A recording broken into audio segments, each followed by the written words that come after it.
can take part in the discussion using the @PressPassKE handle. That's what it looks like. Don't mix it up. The hashtag as well is Presspass. Now come on with me. I want to introduce you to the panel that we have in studio to take this conversation forward. We have Roby Koki, who is a lecturer at USIU. She teaches communication and media studies, yes. Correct? Yes. Next to her is a gentleman I think who needs very little introduction. He's the Secretary General of the Kenya Union of Journalists, Eric Odwor. Karibu sana. Welcome back from Addis Ababa. Thank you so much. I'm sure you came back with a lot of insight. A lot of information, a lot of things that we need to do, and a lot of commitments from the declaration that we made in Addis.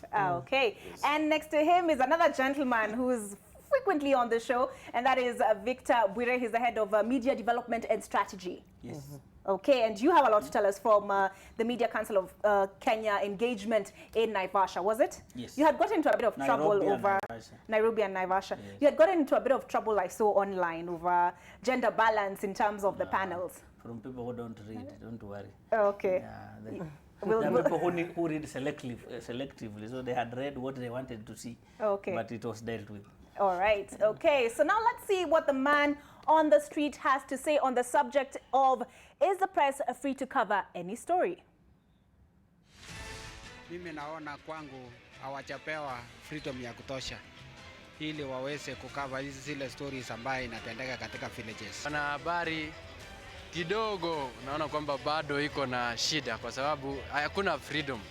Kwa sababu pengine unaona kwamba wanaweza fanya story and then thereafter wanafuatwa, pengine wanakuwa harassed, and yet mwanahabari alikuwa anafanya kazi yake.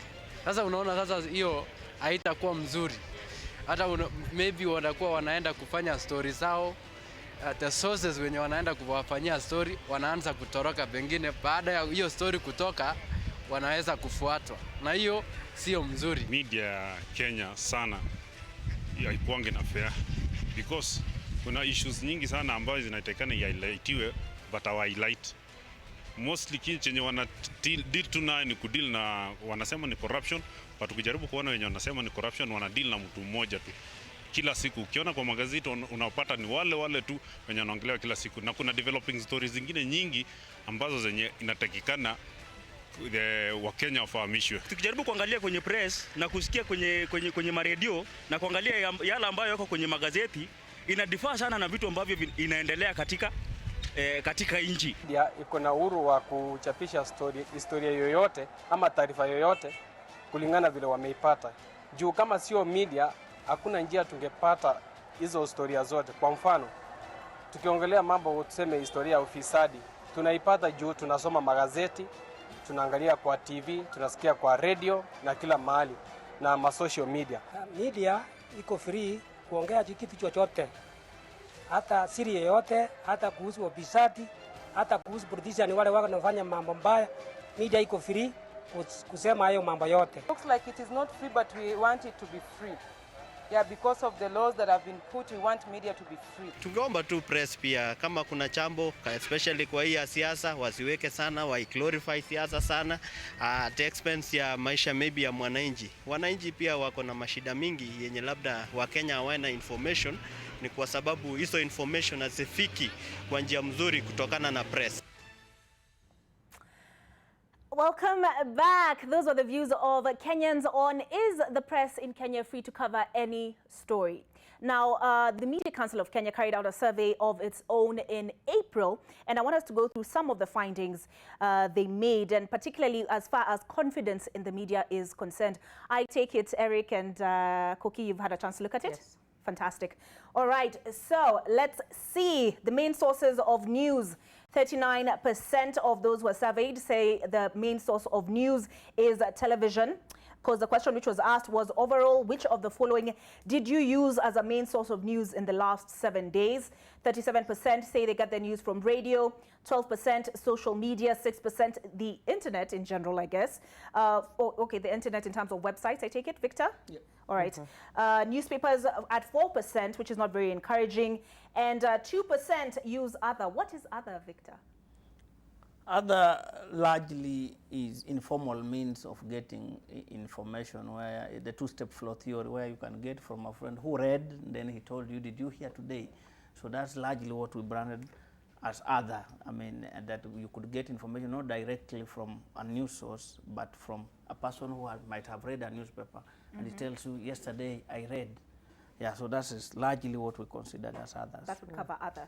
Okay, let's look at the next slide, which was a question that I found particularly interesting. How much confidence do you have in the media? Is it some confidence, a lot of confidence, little confidence, or no confidence at all? 48% said some confidence, 24% a lot of confidence, and 19% little confidence, while 9% said no confidence at all.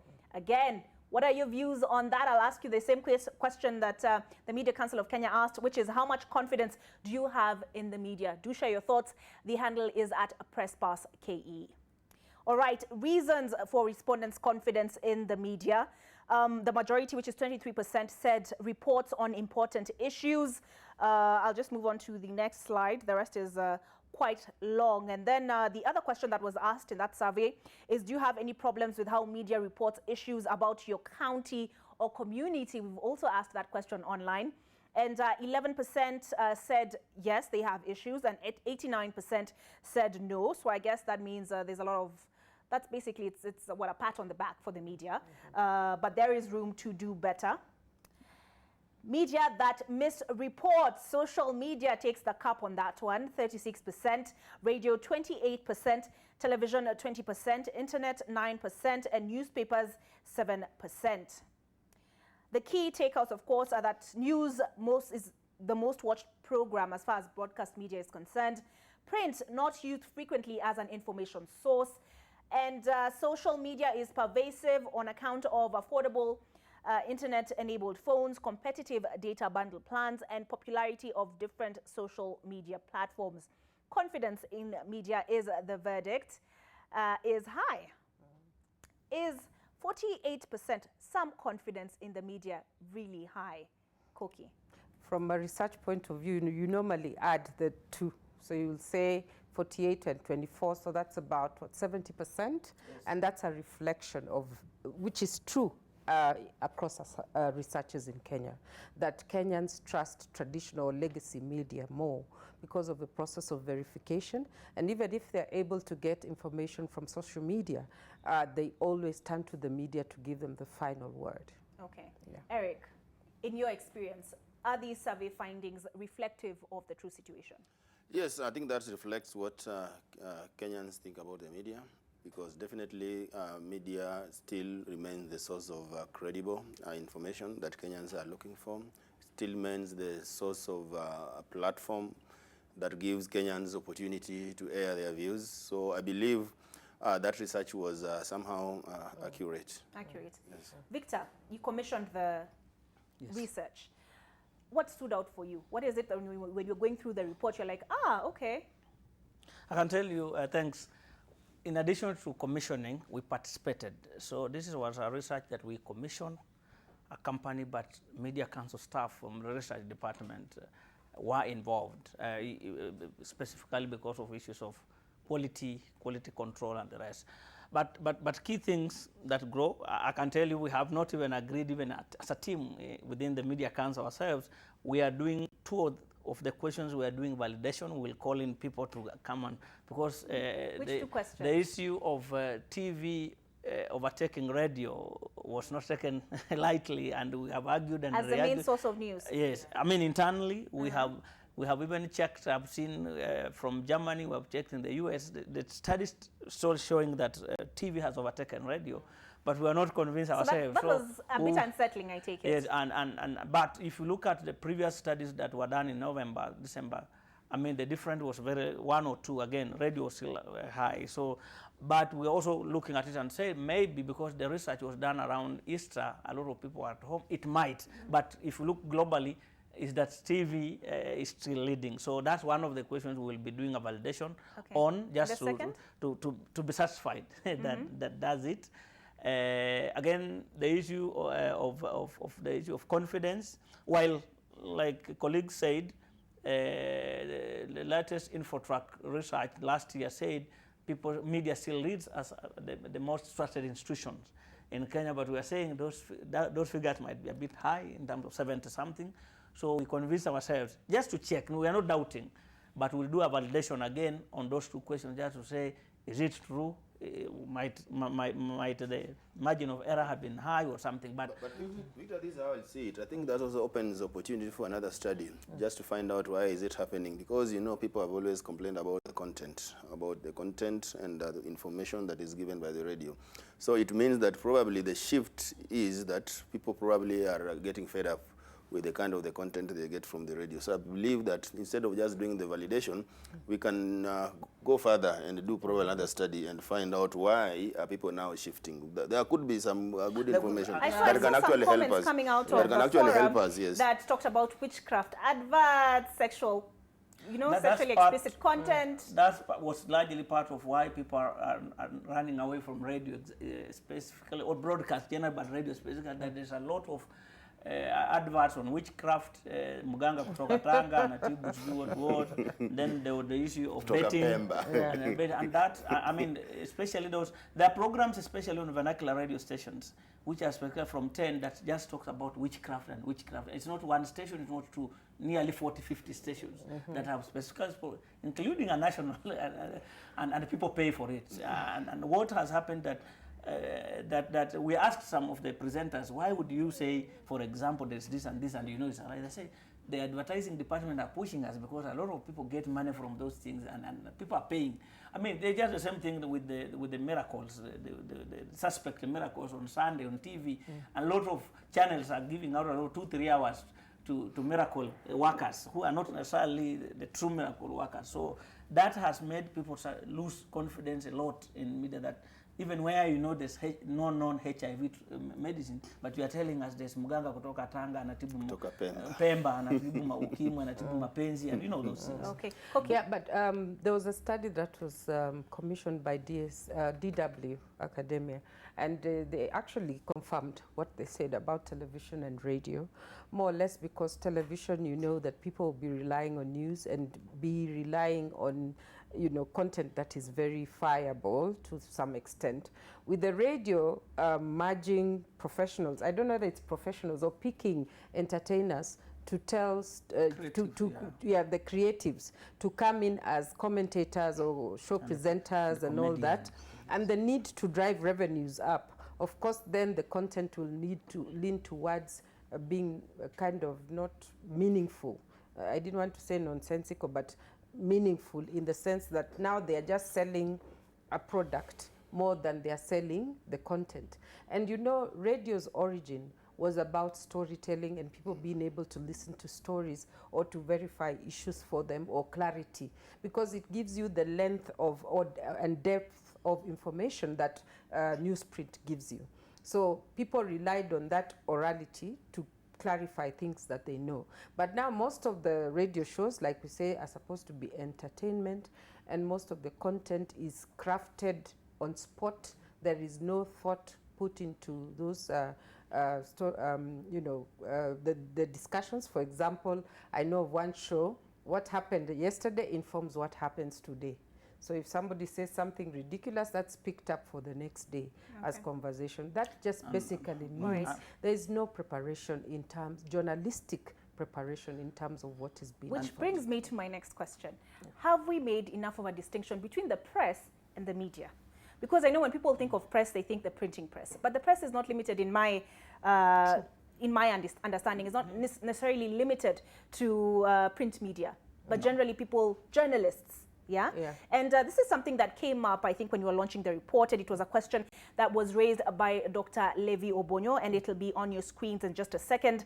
And one of the important questions posted by Professor Levi Obonyo during the release of the media report is how do we separate the space between authentic journalists and media personalities? Victor, do we have enough of an understanding about that distinction? That's a big challenge.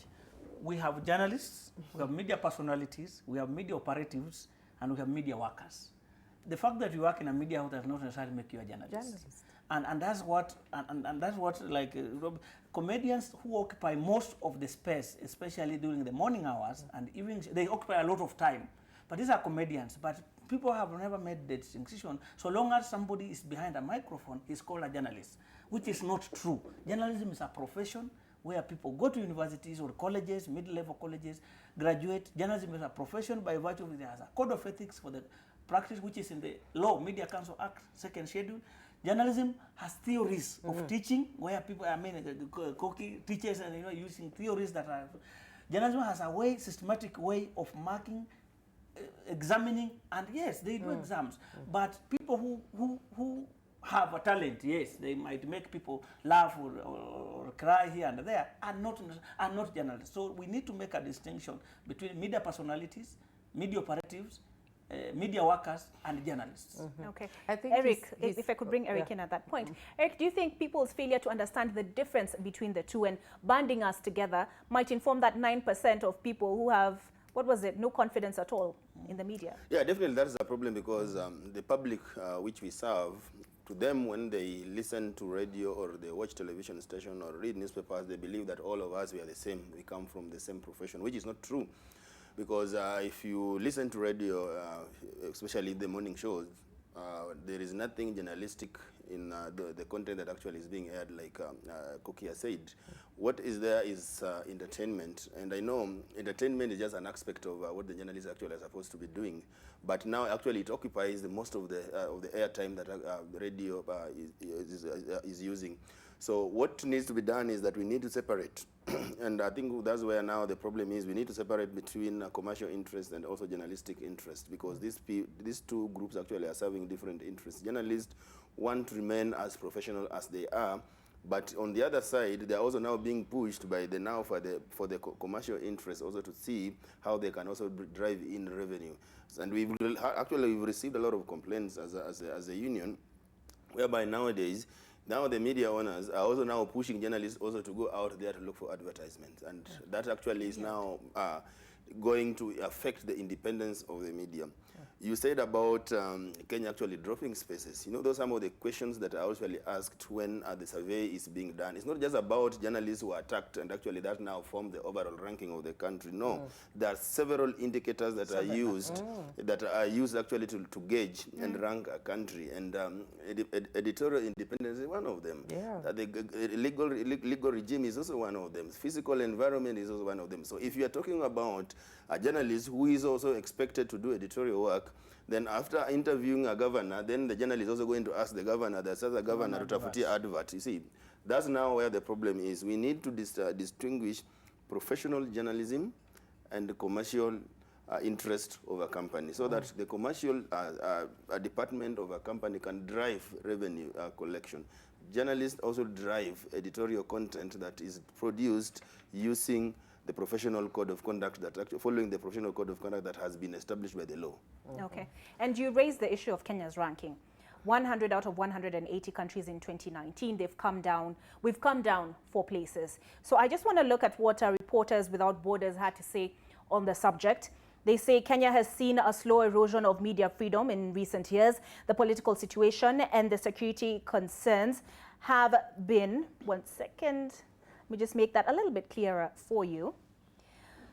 Yes, the political situation and security concerns have been used since 2016 as grounds for restricting the freedom to inform. During election campaigns, the media are routinely subjected to physical attacks by the security forces and the public, as well as to threats and intimidation by politicians, confiscation of equipment, and censorship of journalistic content. Journalists can pay dearly for covering opposition events or for portraying President Uhuru Kenyatta's party and its flaws in a negative light. 4 commercial TV channels were shut down at the start of 2018 for defying, I take it that was the event at Uhuru Park, okay, I can't seem to open it, but basically, as they go on, the event at Uhuru Park, of course, last year, January, where we had 4 stations shut down. Now, something they say is that media freedom has been on a steady decline in the past Yeah, you years. see, like, for example, they'll ask, I think one of the questions that actually were in that questionnaire, they'll ask, in the past 1 year, have there been a media shutdown in your country? Obviously, the answer is yes, because there's a shutdown. You see, some of the things that actually they ask, they usually ask if there is direct interference by the government in terms of revenue. Obviously, there is in terms of advertising. It's used by the government. GAA is there. So some of these questions that actually they ask, they are straightforward, and there is no way actually you can actually lie, because they are obvious that some of these things, there have been violations. So it depends. It means that as a country, we need to sit down and find a way how we can be able now to fight for position 1 in Africa. I know last time there was a fight between Ghana and South Africa, where Ghana was saying that, we are going to be #1 this time on. But they are surprised, Namibia actually is #1 in Africa, you see. So it means that most countries actually working towards improving their ranking, while Kenya, we are not doing anything in terms of protecting the rights that will be, Kenya already have an advantage because press freedom is actually enshrined and protected by the law. What we need to do is look at various aspects that are actually make it difficult for us actually to be ranked #1 in Africa. Okay, Victor, the Reporters Without Borders raise a political situation. Not once, not twice. Okay, twice, perhaps. We've had President Uhuru Kenyatta say magazeti ni za kufunga nyama. Could that have informed the attitude towards the press? I think generally, if you look at our political environment, especially election, during election, that's 2017, we had nearly, Article 19 recorded 90 cases. Media Council verified 35 cases where journalists were thrown out. You remember Duncan Haemba, Francis Gachuri, their cases. So it might not just be limited to those statements, but even physically, we reported almost 19 counties where journalists were physically thrown out. A radio station was locked, and guests were almost banned in a radio station in this country. And those are the political situations that we are talking about, that especially in areas where people are seeking re-election, it was so bad for journalists. That 90 cases is so big a number that people would not imagine in a country like Kenya. So that's the kind of environment. Right now, as January to April, we're just 4 months. Media Council alone has 20 cases of journalists, and largely from counties, related to politicians, political goons, or activists who harass journalists or stop journalists from reporting. So that's the larger, and the worst that happens is that these cases are never investigated and people made it to account. Even where it's obvious, our investigating agencies will go around and scatter around, and we have never seen, a conviction of late. In Kenya since 1977, we have only had two convictions. Yet the cases pile every day. We have even deaths of journalists in this country. But seemingly, but with the newfound thinking, we are working so closely with the police. They have now appointed a spokesperson, a focal point, Charles Owino. We are getting there. At least first, last 2 weeks ago, they arrested somebody in Meru who harassed Mushui, a reporter with Nation Media. We are seeing some, but it was like nothing in terms of following up, impunity. People would beat the journalists. People will, you remember the KTN raid, Nation raid, and nothing happened. So that's the kind of political environment we are talking of, that the environment does not, anybody can do anything to a journalist and nothing happens. Okay. And actually there is an indicator that actually nobody talks about. It's about the economic independence of the media houses and journalists actually who are working. And actually is a huge contributor towards the press freedom, because if journalists are not properly remunerated, if media houses are also not shielded from manipulation from the advertisers, then we can't talk about press freedom. So it's not only the government. There are various stakeholders have got a role to ensure that the country's ranking improves. So journalism must also be properly remunerated. Media houses must also be shielded from influence of the advertisers. Okay. And Koki, he talks about, then there are comments which actually came up in Naivasha as well related to that, economic independence of the press. First of all, let's just start with the basics. Do you think there's an appreciation for the role that journalists, that the press plays in society?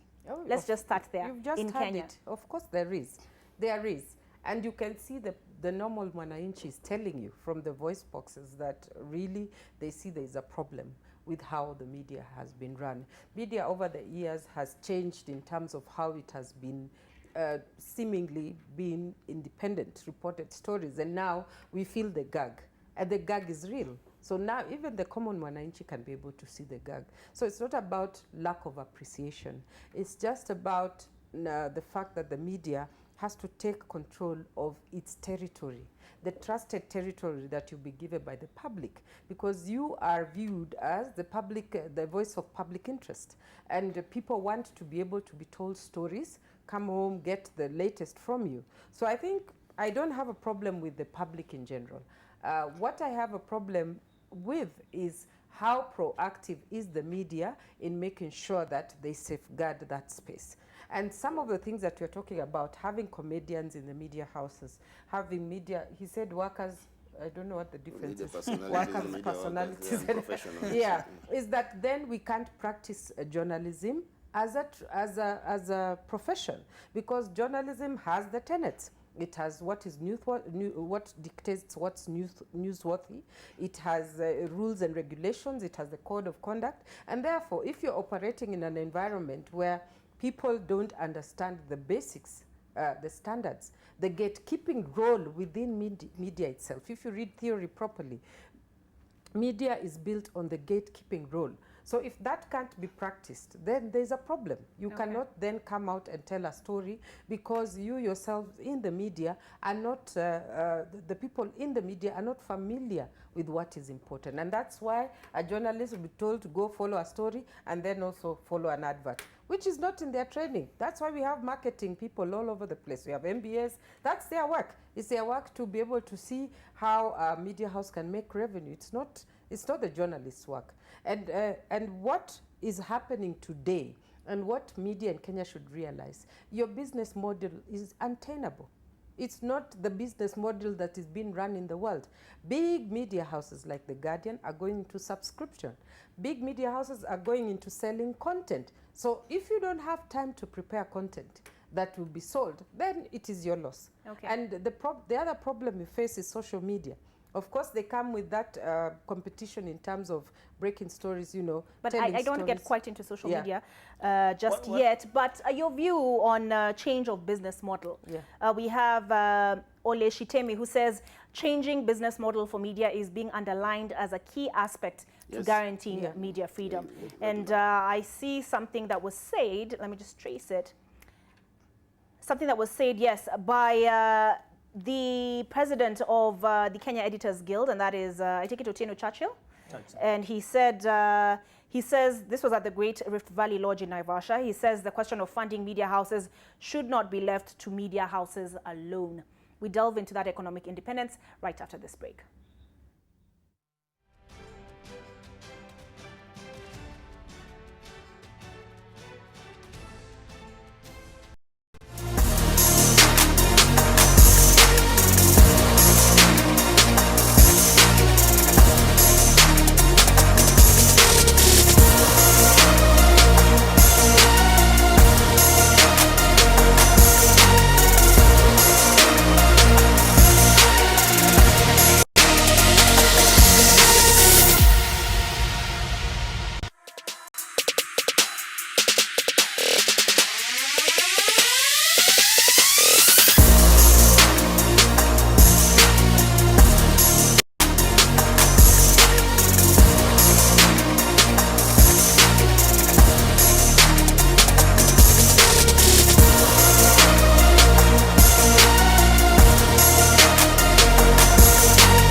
Welcome back. You're watching Presspass and we're discussing matters press freedom. Eric, among your ranks, do you think there's an appreciation for the role, the importance of the role that the press plays? Yes, I think there is an appreciation, is only that the appreciation is in terms of who is benefiting from the narrative that is being done by the media, and that's where the problem is, because you always have the politicians who would want to manipulate the media so that the media continue telling their narrative.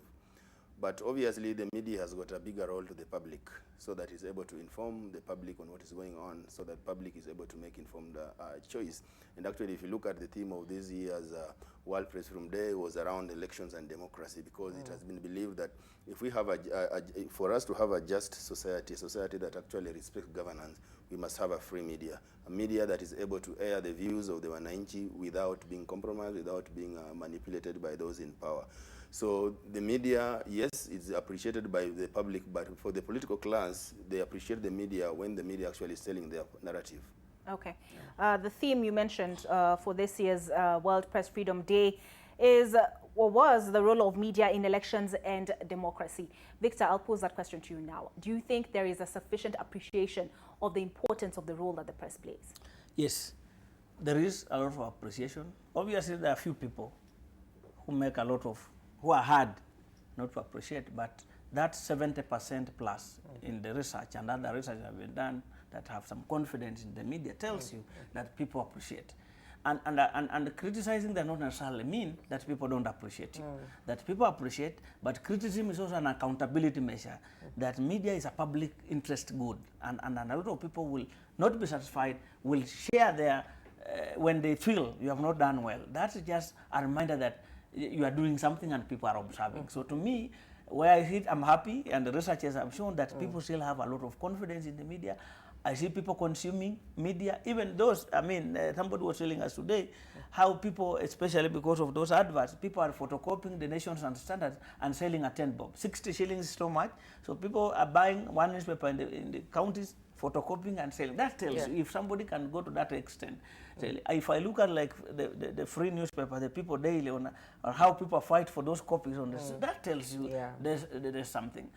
The mere fact that right now we have 85 TV stations, 179 radio stations, 100 publications, that already tells you that we had a few, 1 or 2 radio stations. That already tells you that is a business that is working. And when you bring in that viability, sustainability model, that people just need to stop this impulsive investment, that because Eric has started a radio, I start a radio. That we need, but media is a trusted institution.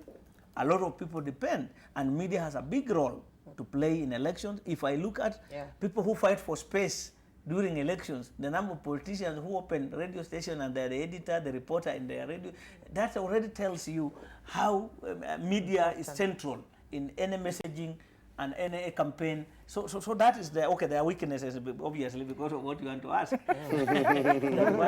People open and they're editors and they're owners of station, but that tells you. And if you look at our even media ownership structure, a number of the media outlets are owned by politicians, not because they want to do public interest good, but simply because they're vehicles for campaigns during election. That already tells you that media is a central player in elections. You've asked my next question for me. If we have these politicians acting as editor and everything in these media houses, actually there are a number of radio stations and TV stations that are owned by, if not politicians, they are, I don't want to call them, the allies, right? So they have political interests to look out for. Why then should the Kenyan public have any confidence in the media? But the Kenyan public who elects those politicians, those politicians command a lot of also respect from those Kenyans who elect them. The challenge we are having, and sometimes it's a failure on the regulatory bodies, but sometimes the law does not bar anybody from owning a media station in this country. But what other countries do, they allow, you can be an investor, because in most of our countries, the same politicians are the same businessmen, they are the same investors, so you can't separate them. But once you open, you allow a professional to run that business for you. Because we have seen a number of people who, for example, own media houses. And if you want to see the problem, that, for example, one family owns a bank, owns milk, owns a media house. But in the bank and the milk, they're the highest paid people in the country. But in the media houses, people spend some months without being paid. Why? So we need to see a situation where people allow professionals to run media houses. And that's when colleagues are raising the issue of sustainability, that we are still using 1970s model, is that we have refused to allow professionals to run media houses. I mean, a few obviously have adopted, but out of the 85 TV stations and 179 stations, the 100 publications, nearly 10 of them would allow professionals to run those stations. The rest, they are PAs and whatever who are running them. And for that reason, many of them are not making any meaningful contribution, either financially or in terms of educating people. A number of them have gone for a year without paying their reporters, like Eric will tell you. And then a station manager tells you happily that I don't know how my reporters survive. I've not paid them for a year, but I see them with the big cars, with, you know, that level of ignorance. And, you know, you just wonder. But we must move and say, yes, you can start a media station. You are an investor, you have the money, you can be a politician, you can be a religious leader, but allow the station to be run professionally by a person who understands what it is that media is. Yes, definitely. Like You've mentioned some numbers. I just want to get some clarity. The Communication Authority said we have 131 radio stations, 80 TV stations, 67 on air, and 42 community radio stations, and 1 community TV station. That's which date? Actually, I got it off the Media Council Twitter handle. They were quoting somebody from the Communications Authority. But even looking, but not even not looking at the numbers. If you look at the terms of the politicians actually who are owning different media houses, especially radio stations, actually they started this as a tool they want to use for the political gains. And now when they employ journalists, they don't play these journalists, and they expect these journalists to remain independent. So the problem is, here you have journalists you've not paid for 6 months or 1 year. You've not paid them, but you expect these journalists to remain independent. So we are hoping that in future, maybe regulatory authorities and the regime that we have, maybe when we start talking about the reforms and in the media, we must find a way how regulation, just like in other sectors. In a bank, you can't just move in and start. And that's part of the Naivasha declaration. Exactly, yeah. What came out. You see, like what happens in the bank, you can't just go there and start open a bank and start taking people money if you do not have some sufficient enough money and the foundation that you are going to use. We hope that even in the media, we should go take that route, so that if you want to open a radio station, you want to open a TV station, or you want to start a newspaper, you must have some kind of capital that can actually sustain a media house for a particular period of time, so that we stop exploitation. Because if you do not stop exploitation of journalists by these family-owned or political parties-owned media houses, we cannot make any good ranking. Okay. And that's part of what came out from the discussion, that we have for a long time run the industry in a very laissez-faire manner, and I mean anybody would walk in, work out, which must stop. This is a profession, and part of the communique that came out is that there are things government must do, there are things media owners must do, there are things regulators like media councils and communication authority must do, there are things the academia must do, there are things the unions must do collectively, so that we improve this. It's not going to be left. Part of the key things is the reform of the media the policy. I mean, as you are aware, our media policy is already updated. So we are working on a new media policy, and a number of players have been given roles to play, so that by end of this year, we must have a new media policy for the country. And within that media policy, it will define some of these issues that are coming, the issue of regulation, the issue of cross-ownership, the issue of concentration, the issue that have, because in other countries, you can't hear of one person owning a radio station, a TV station in the same area. You know that cross-owner. But in Kenya here, one family has 14 radio stations, several, I mean, in the same area. I mean, so you see, and that has been purely a lack of an accommodation. We made a policy in 1998, which has been overtaken by events, but we were slow to review. So the priority is reviewing the media policy for the country, which will also help in terms of updating, because while we have 3 articles, that Article 33, 34, 35 for media freedom, but we still have another 13 laws that work against those 3. So that when Eric was mentioning the issue of the Reporters Without Borders regulatory framework, we still have the Books and Newspaper Act in our statutes. We still have the Public Security Act. We still have Official Secrets Act and other related, so that the gains that will have been made by Article 34, 35 are still eroded and negated by the existence of, for example, the Books and Newspaper Act. So we'll say we have 100 newspapers and say we are free. But if somebody was to implement the Books and Newspaper Act, what does it say? For you to publish a newspaper in Kenya, you ought to surrender to Attorney General and all those things, you know. So there are quite a number of laws that still do not allow media to work as it were. Okay. And I just want to read a comment and then come to you, Koki. Omar Kyoko says, very true, because most people in media, especially the journalists, I don't know about the most, have become politicians' mouthpieces. You will find things happening in our counties and media is there, but it will not find a place on TV or newspapers because the politician involved has already pocketed them. Having, I mean, hearing about this underbelly, let me put it that way. Why should the Kenyan people have any trust in what comes out of our news stations?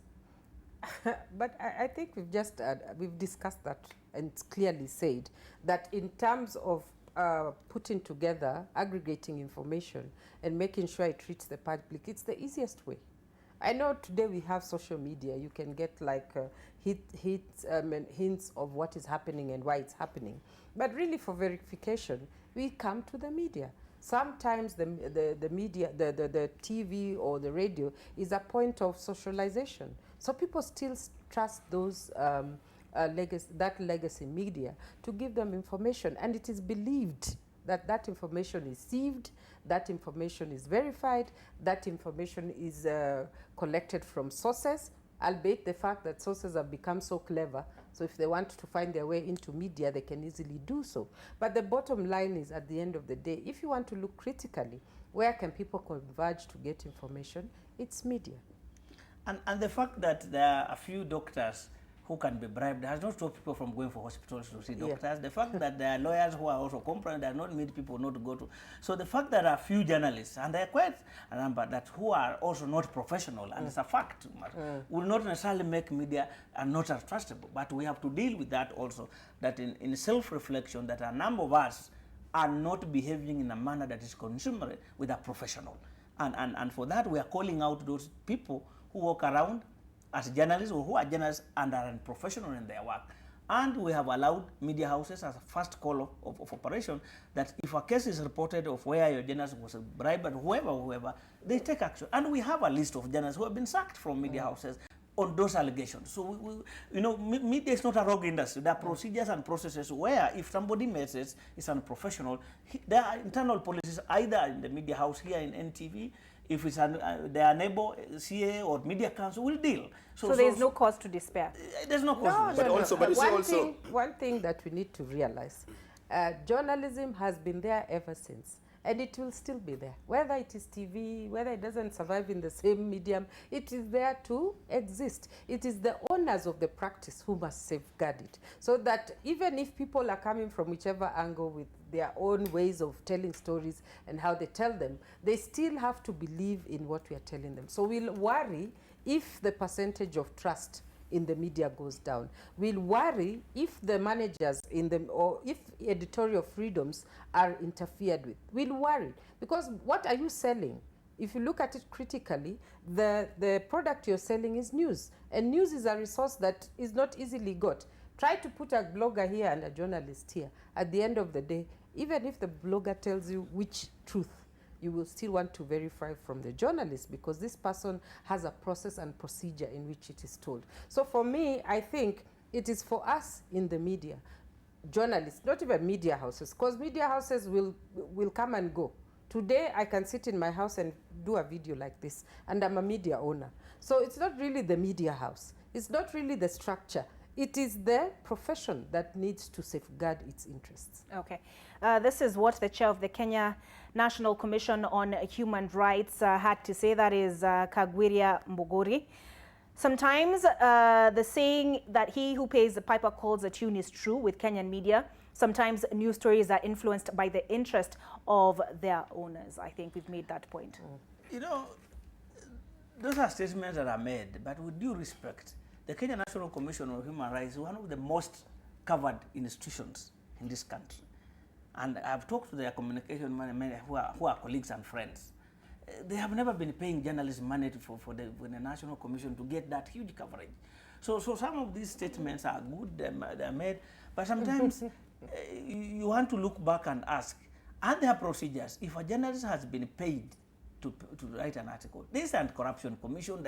How many people of us have reported these crook journalists who are extorting money and they have not been dealt with? So these general statements are also good. They make whatever they make.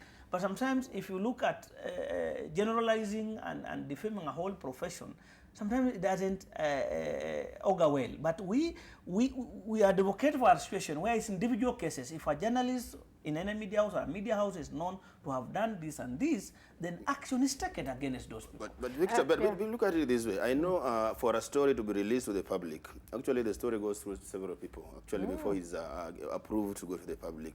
Number two, I don't believe that journalists will go and take money out there if there is something of public interest. That has never happened. I don't think if it's true. Probably people who have got nothing to tell the public are the people who probably try to influence and manipulate the media. And I think that is not acceptable. It doesn't happen because you might go out there and bribe a reporter who is on the field, but the reporter will bring this story, and if as I'm an editor, I don't see any sense in that story, the story will not be released to the public. So I don't think if it is true, unless they are telling us a bribe or everybody in the chain that actually produces the story. Yes, exactly. From the ground up. Exactly. And Okay, let me just, Otieno Gregory has sent in a tweet.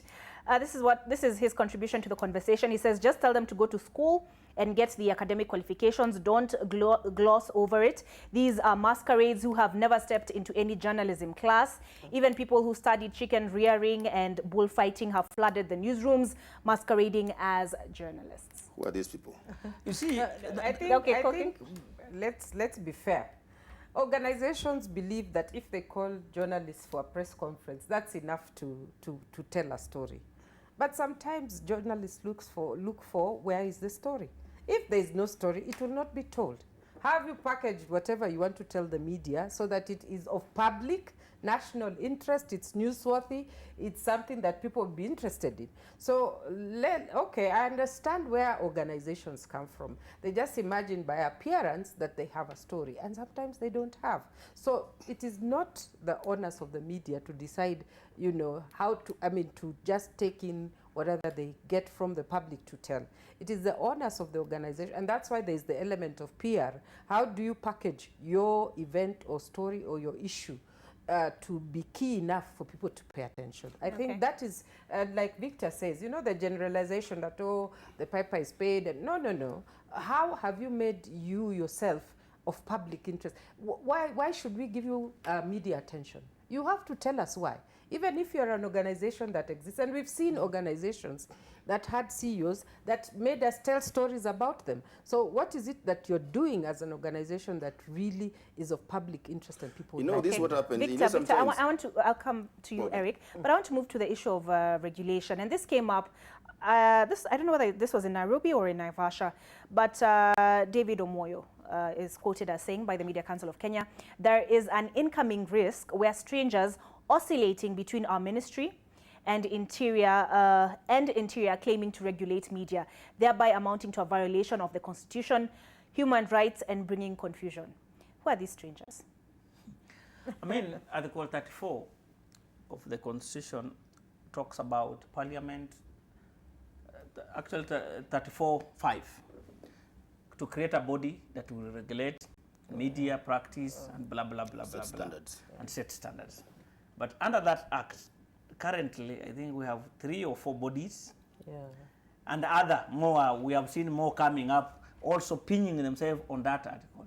There's a Supreme Court ruling to that effect that said the body that was envisaged under that act was the Media Council of Kenya is there. But we have so many bodies that want to regulate media, the others want to regulate TV content, others journalists, others film equipment, others, everybody. And that sometimes media owners are asking, and even us, so where should be the one stop where journalists can be cleared? It's also bringing a lot of confusion where you don't know who is the final person. You would come and say Media Council has given a press card, blah, blah. Then tomorrow you are doing your filming, you are arrested in the studio, I told you, you do not get this license. Or you are doing one other thing, you get another person asking you. So that harmonization is needed. And I'm aware why my CEO said that, which I don't want to discuss on air, but there are a lot of efforts towards creating some centers of regulating media that are not necessarily those bodies that were that were envisaged in the Constitution. Yeah. But even without trying to expound on probably what your CEO meant, you know, there have been a fight between the media and the government from 2013 when the Media Act was enacted, whereby the government wanted also to come up with a different regulatory mechanism to ensure that they still have a hand in how the media actually does its business. So that struggle has always been there. We fought all the way up to the court. Actually, there were two cases that were ongoing. There was one that went out all the way up to Supreme Court, and there's one that actually the ruling was made by the High Court. So that means that the struggle between the state and the media will always be there.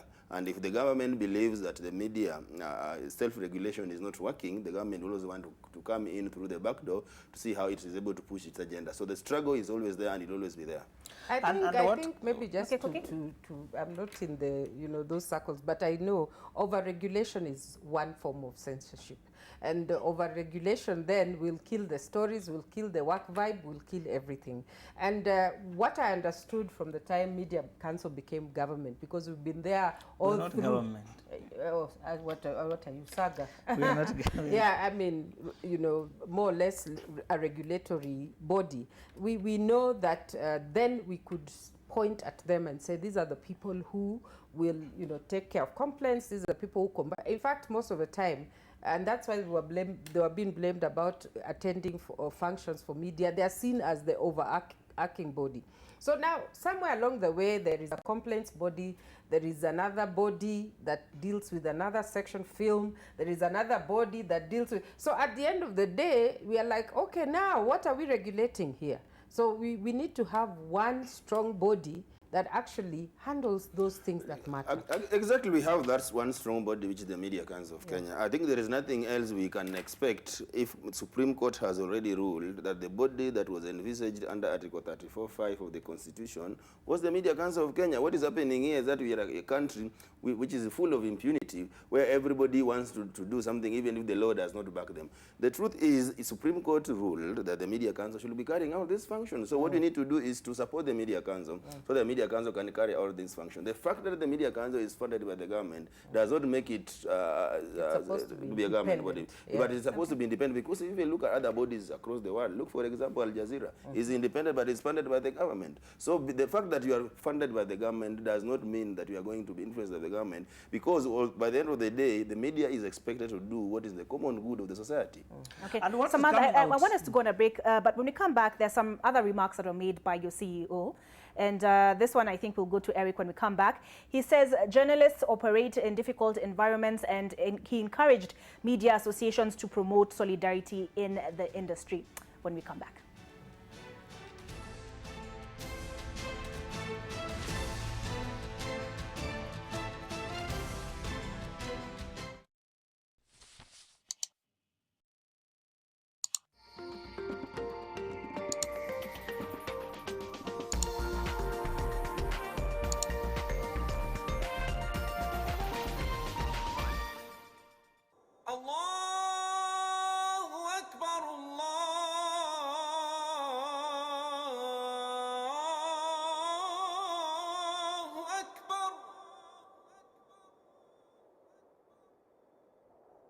أشهد أن لا إله إلا الله.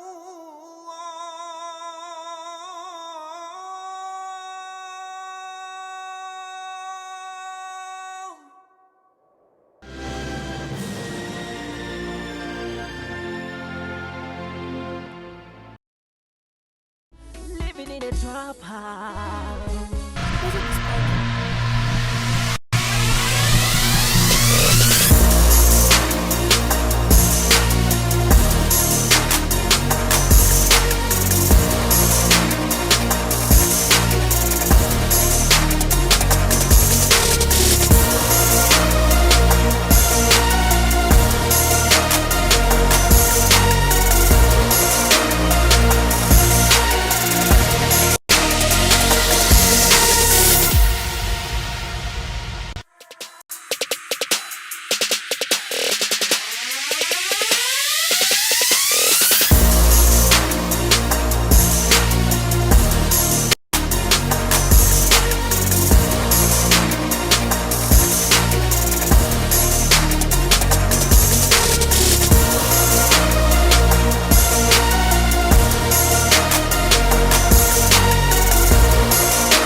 your voice heard and contribute to tonight's discussion on press freedom using the @Presspass KE handle. Now, Eric, before we went on the break, I read some comments that were made by the CEO of the Media Council, David Omoyo, and he said journalists operate in a difficult environment, and he encouraged media associations to promote solidarity in the industry. Isn't that the job of the KUJ? Yes, definitely agree with that statement. Is that in every industry there are always players, and every player has got his role to within that industry. So even in the media industry, I know there are different associations and the union that have got different roles they're supposed to play. So the union has got a responsibility to ensure that this issue of welfare actually is addressed. So if we are able to transform this industry into an industry that actually is able to operate within specific framework, we'll be able to deal with the problem journalists are facing. Because we are dealing with journalists in some counties and some media houses that are not even paid at all. And that can only happen if we are able to streamline the operations of the industry. As it is right now, is free for all, whereby somebody in his bedroom or her bedroom can decide to start operating a radio station there and bring in a journalist to start working, and without any terms or without any contract. So once what was discussed and endorsed in Naivasha is able to be implemented before the end of the year, so that we are able to streamline, we are able to know these are the employers who are in the industry, then we can now start engaging them differently. If you see, look at what the other industry are doing, actually the collective bargaining agreement is done with an association within the industry. At the media right now, we've got the Media Owners Association, where the structures are very loose, and not every player actually is a member of the Media Owners Association. So we need that kind of restructuring within the industry itself, so that if we are able to fix the wages, we are able to fix the wages for the industry. We can't be fixing the wages for specific media houses. We need to deal with one body that represents every media house in the country, so that we're able now to deal with some of these problems. But right now, as it is, the industry is fragmented. You do not know who to deal with, because there is no proper mechanism to keep even a record of the media owners or the media houses that we have in a country. Once we're able to do that, and we're able to implement the deliberations that were made in Naivasha, we'll be able to deal with the problems. Because journalists, actually, the truth is, these professionals are actually working under very difficult environment. We are working in an environment, in a situation where even their employers are not even facilitating them to go out there and do a story. For example, we had a meeting in Mombasa, whereby this correspondent in Mombasa was saying his editor was telling him to run to Lamu and go and cover a story there. You can look at the distance between Lamu and Mombasa. So that means that you are dealing with somebody who does not even understand the geography of this country. Somebody, you are in Mombasa, somebody knows that I have something in Lamu, please run there. And at that particular time, you are not even facilitated to go to Lamu to go and look for that story. So once we are able to address some of those challenges whereby journalists are properly facilitated, then we'll be able now to start talking about press freedom, and you will see our ranking actually will improve. If we do not address that we are only going to focus about physical assault and attacks on journalists, our ranking will not able to improve. Yeah. Okay. I think it's really a HR concern and a professional concern. We need to be able to tighten who a professional in journalism is and to stand by it. There was a time, I think Media Council had said 6 months of training, which would have kind of eradicated that element of having people untrained within the media section. So what other stronger professions do is to make sure the training is apt, to make sure that they have the diplomas coming in or other further training, and then now you're certified to practice as one. So right now, yes, we have the press cards, but we don't have a kind of a verification qualification that makes you start off as a journalist. Secondly, the remuneration, like he says, in all sense and time, there must be a clear distinction between the starting salary of any journalist and secondly, the facilitation aspect of it. That becomes important. And again, it must be recognized that the job itself is very taxing, isn't it? I think we are here, it's almost midnight, it's taxing. So some of those things need to be put into consideration so that we kind of safeguard what we do and make it look important. Okay. Eric, how large is your constituency? How many members are registered under the KUJ?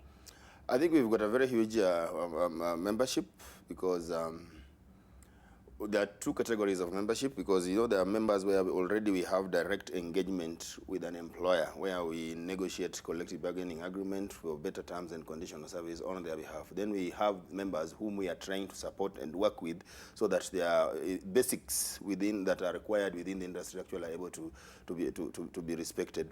So the process of that recognition between the union and employer is a lengthy one, and sometimes it takes a legal process that we need to have a recognition agreement with the specific media houses. So that's what I was saying, that if we are able to have a structured media industry whereby there is an association of the media owners that is strong enough, then we will be able now to engage directly the media owners association or a federation, whatever it is, so that we're able now to address the concerns of the journalists. I tell you, for example, if you look at even the hotel industry, the unions that are in that industry, actually they negotiate with the Kenya Hotel Keepers Association. If you look at what is there in the agriculture and the tea industry, the union that is there negotiates with the Kenya Tea Development Authority and the associations that are there, so that it is collectively, it becomes now an industry issue. But at the moment, we are dealing with a media house at an individual level, per media house. If we want to deal with, like right now, we deal with the NMG, we deal with KUJ and NMG. So it means that the beneficiaries of the agreement we sign are only NMG and employers. Other employees not benefit from it, other journalists not benefit from it. But if you're able to have an umbrella body like other industries, because other industries actually are ahead of us, because they're an umbrella body that is able to engage the union, so that the terms and conditions of service that are actually negotiated apply to everybody in that industry. So we need to get there. Okay. Adam Nyaga asks this: how are these media guys on Presspass supposed to criticize themselves? A better mix of panelists needed for balanced, objective debate on public perception of our media. But we have the Media Council of Kenya represented, and we have Koki, who is an academic. And I would also like to make the point that we did extend an invitation to the Ministry of ICT, and as you can see, they sent no representative tonight.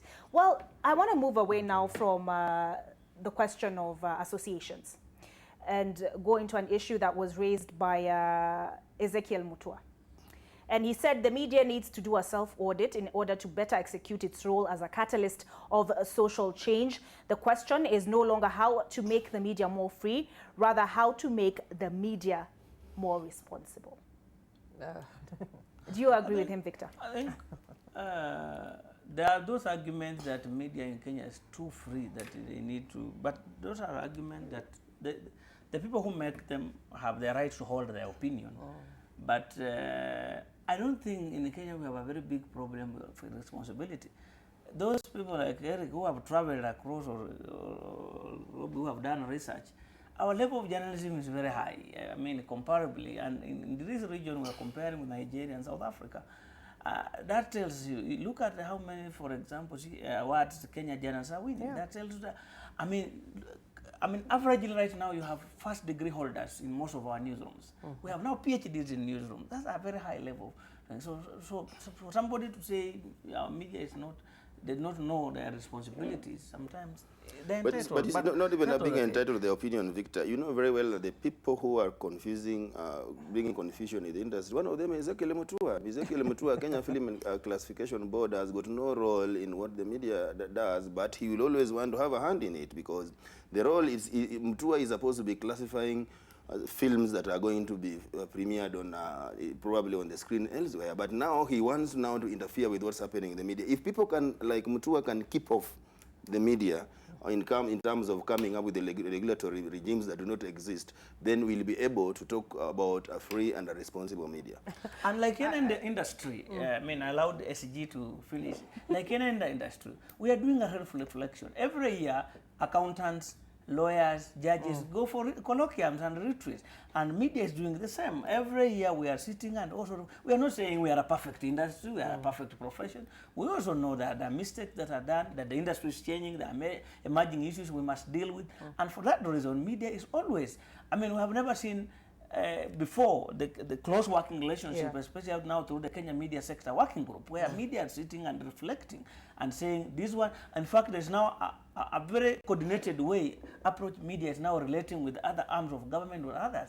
That's a true reflection that we are aware that we must. And like I said, criticism is part of accountability, because media is also accountable to others. We are not saying we are not accountable to anybody. So that self-reflection gives media also a room. And anytime you go to any media, a closed-door meeting by journalists, even here in your own editorial corner, people, tell colleagues the truth and saying, this story didn't do well, or this we could have done better. That's self-reflection. So for people to assume that media never sits together to self-reflect, that people are not sitting and talking about things, it's a lie. I have attended Kenya editors meetings, I have attended other meetings, Media Council, KCA, and people are reflecting about in this one we didn't do well, in this one we did well, in this one we need to upgrade. Improve. We have had meetings with the academians saying, in our curriculum, in our training, is there anything wrong that we need to, and are working on improving their curriculum and other things. So these things are going on. It's not that we will not be shouting or reporting them like other industries, because media rarely reports about itself on everything they are doing.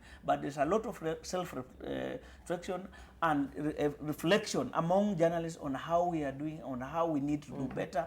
See, look at the changes that are happening even in Nation Media Group. Every year, you are seeing a new thing. Royal Media, KTN, others, people are changing. Media Max, KBC. So for people to assume that media is just sitting and not self-reflecting and not relooking at itself, it's a lie.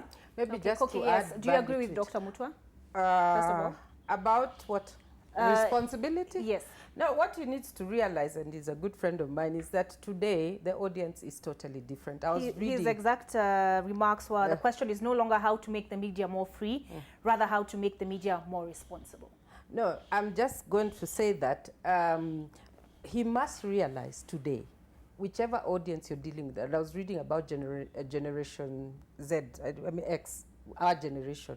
We don't want to be told. We want to have a voice. So people today want to have a voice. And the media cannot map itself outside its environment. And that's why if something breaks out on social media, the media takes it up. Because we are in that situation where people are willing to talk about issues and understand and interrogate them. So he has to be comfortable with that era. Gone is the era where government was ultimate. Everything was said from one point. The elite drove the discourse. It doesn't happen that way anymore. So what people need to understand, the era today is the post-modern era, where people ask questions and they need answers. And that tasks the media to ask itself questions like we are. And that's why you see some of us academics here, we sit down every day asking ourselves questions. How can we research better on issues of media? We are interested in finding out what is it in our industry that is ailing it so that we can improve it. And that's just the way things go. And as people converge every other day, we might look like we are bickering and not understanding each other. Bottom line is, today, all of us can meet and we know each other and we are interacting because we want to make the media better. We want to make the media the watchdog it's supposed to be. Okay. Yeah. Victor, you raised the issue of self-reflection. Now, as part of your concluding remarks, what should be our takeaway from this conversation this evening?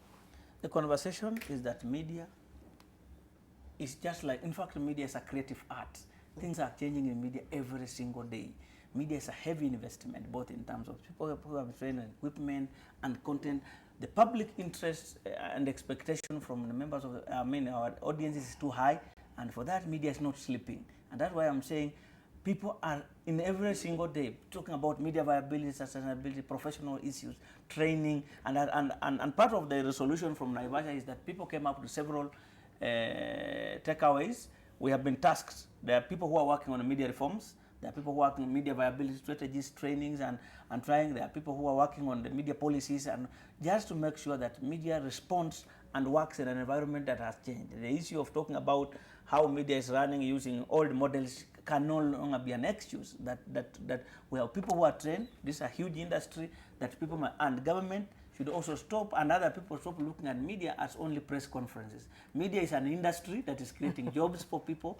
It's a huge sector that must be, a conducive environment must be made to allow media invest and do business. This is a business. People have invested billions of shillings in some of these businesses. So what is needed is not a favor. It's purely a good working environment to allow media invest, reap their benefits, and do what, pay their people well, make good content. That we are saying content is the king, and they will sell their content and make their money. Okay. And I know Eric made more or less the same point, that you need to stop looking at the media as an instrument to push political agendas and think of it as a business. And that's why you're saying we need to hire professionals. Oliver Mathenge had this to say on World Press Freedom Day. So he says, as we dialogue on this World Press Freedom Day in Naivasha, a key stakeholder is missing to respond to some of the issues raised. CS Matiang'i and Musheru had confirmed attendance and put on the program only for them to not show up. Is GOK committed to media freedom? It's the same question I'm asking tonight. Dialogue is a process. It starts somewhere. We started, government was represented in the meeting. Maybe the next meeting in August or whichever other sector government might come. So to us, we are not saying that they did not come. Dialogue is a process. And what we are saying as an industry, as a profession, that we need dialogue between the media and the other three arms of government and the public, so that we continuously engage and make media a better place to work in, and also allow the industry to make its contribution in national development. We cannot wish away media, whether we like it or not. Media will operate, whether local or international. The bigger thing is we need to dialogue as a country and see how else do we work as a country, how else do the various players, including media, play, so that we give the Kenyan narrative. Okay. Eric, what should we take away from this conversation tonight? I would say that from where I sit, I think I've never been busier like I am nowadays, because there's a lot that is happening in the industry. There are so many things that we are trying to fix. There are so many conversations that are going on, so that we are able to address some of the challenges, because there are several challenges within the media that actually need to be fixed. So what we can say is that we are trying to tighten to make sure that the content, first of all, like Victor said, content actually is what actually drives the media agenda. If we are not able to invest in the content, and that means the people who produce this content must also be taken very seriously. We must address their interests so that they're able to do their work without compromising the credibility and also compromising their independence. Because if we want an independent media, we must address all aspects of or the factors that actually contribute to the independence of the media. So the conversations will continue, and I think even if CS Matiang'i and Musheru did not show up, I know from the beginning this ought to have been a high-level consultation meeting whereby we wanted to consult with the three arms of the government, the executive, legislature, and the judiciary, so we are able to find a way how we can fix the problems that the executive can, the challenges that the parliament can fix, and the challenges that even the judiciary can fix, so that we are able to move forward. So even coming up with the policies that actually we envisage to come up with to help the industry move forward, we are going where everybody has had an input, both the public and even the leaders who they elect to represent them. Okay. The Information Secretary attended Judy Munyinyi at that level, Anti-Corruption Commission, DPP, those are the Kenya National Commission on Human Rights, Commission for Integration of Justice, and others. So Parliament. So the Information Secretary is a very high person in the government. So for her to have been sent, that's enough representation. Okay, Koki? I'll just end by saying that when you fix a plane, you must fix it while you're still in it. And I think that's what the media sector is doing. We are actually taking it very seriously. And it might not look so, but give us 1 year. And I believe with this kind of efforts, there'll be some changes. But what is important is that media must always remember legacy is niche, the niche of legacy, which is you sell a valuable resource, news. And news is so valuable to the extent that people are fighting to create this news. So once we realize that, then we need to also remember we must create content and we must create audiences. That way then we become the flower that the bees come to for nectar. Because at the end of the day, you cannot play a game where you are looking at as an underdog. We have to rise our levels to the fourth estate we are, and I see we are going towards the right direction. Okay. Well, that concludes the conversation. But Victor, you might want to take note. I'm seeing Amwek noted with concern the increase in attacks against female journalists. Yeah. Most of these attacks are now being perpetrated online. Yeah. And that was Dr. Dorothy Njoroge. Yeah. But it's a serious thing. And under the Kenya Media Sector Working Group, we have already created a subcommittee that's purely now dealing with safety and protection of journalists. Within that committee, there's a representation from ODPP, from National Police Service Commission. That's just a reaction, and Amwik is part of the conveners of that team. And we are looking at these cases. what we have agreed, we are bringing in the judiciary, IPOA, and the rest under the UN Action Plan on Safety and Protection of Journalists.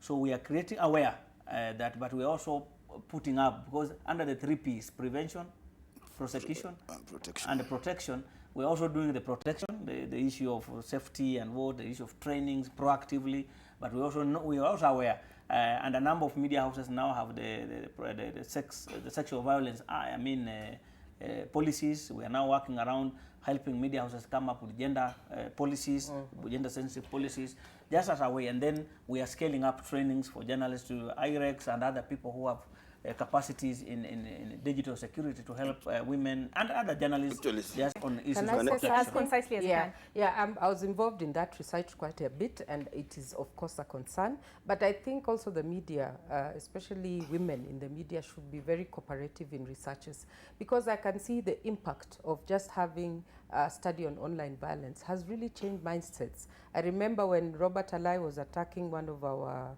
CSs, people were talking about words that were never familiar, body shaming, slut shaming and all that. So these are educational tools, and we are requesting the media as academia, if we come to you, please give us data so that we can be able to strengthen the policies. There's no way we're going to talk about discrimination if the media itself is not, mainstream media is not giving us that support. I think I have some good news for female journalists in Kenya, that we've secured some 4-year support that actually is focusing on safety and security of women journalists. So I think those are some of the things probably that project will be looking into to ensure that our female journalists are actually not harassed, but given more protection. Okay, so for the last hour or so, we've been discussing the state of the media in Kenya. For a global perspective, let's look at this report that was done by Rosalia Wangui.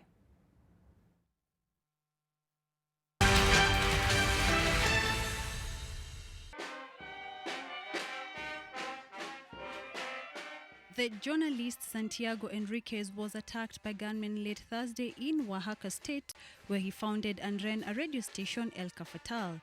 According to his niece, Santiago had recently received threats in an on-air phone call during his program, in which he was known for reporting on corruption by local authorities.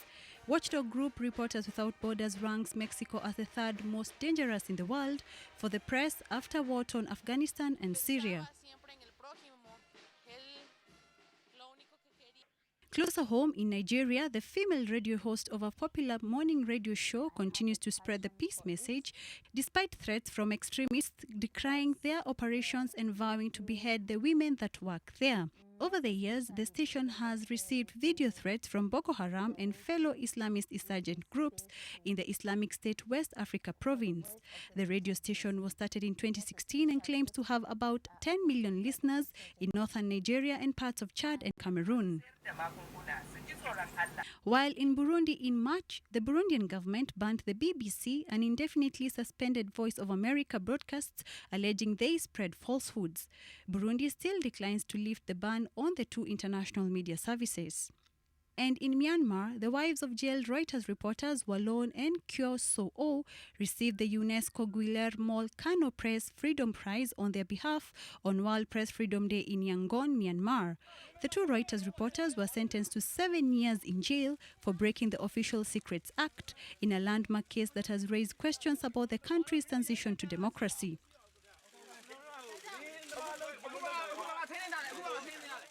95 is the total number of journalists killed last year during the course of their work, according to the International Federation of Journalists. The number of deaths is higher than in 2017, but not as high as peaks recorded in previous years when conflicts in Iraq and Syria were raging. Afghanistan remains one of the most deadly countries for journalists, with 16 deaths last year. The story that Rosalia started with on that report was particularly tragic because as the world marked the World Press Freedom Day, a journalist in Mexico who founded a community radio station in an indigenous region was shot dead. The 4th reporter murdered in that country this year. Well, that brings Presspass to a close. Thank you so much for being with us tonight. You who's watching from home, from your bed, on your laptop, on your phone, online streaming, thank you so much for joining us. And I want to thank you, Victor, for your time. I want to thank you, Eric, for your time as well, and Cookie for your time as well. You can catch the full show online on NTV Kenya's channel on YouTube and on Facebook. So have a good night.